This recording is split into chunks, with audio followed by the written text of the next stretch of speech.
Hi guys, this is Miss Lia ng Basic Option Events. May nagtanong kung kailangan pa ba or gumamit ba kami ng trusses sa pag-setup ng ganitong setup and kung paano ba namin siya sinet up. Ayan, ipapaliwanag ko isa-isa. Bali yan, hindi kami gumamit dyan ng trusses. Ang ginamit namin dyan, mga tubo, nabibili lang yun sa mga hardware.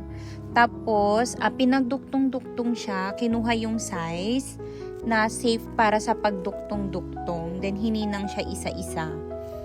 Then, kung paano namin siya sinet up, naghukay muna sila. As in yung malalim, yung kayang tumayo yung mag-isa yung tubo para hindi siya umaalog kasi mahangin sa beach. So, kailangan talaga matibay siya. Then, tulong-tulong siyang kinabit. Ayan, para maitayo yung pinakabahay or yung pinaka-base niya. Then, after matayo nun, inisa-isa ilagay yung fairy lights. Nakagamit kami ng fairy lights siguro mga 8 to 10 rolls. Ganun siya karami para ma-achieve mo yung ganun kaganda or kapino na na setup. Yun lang. Thank you.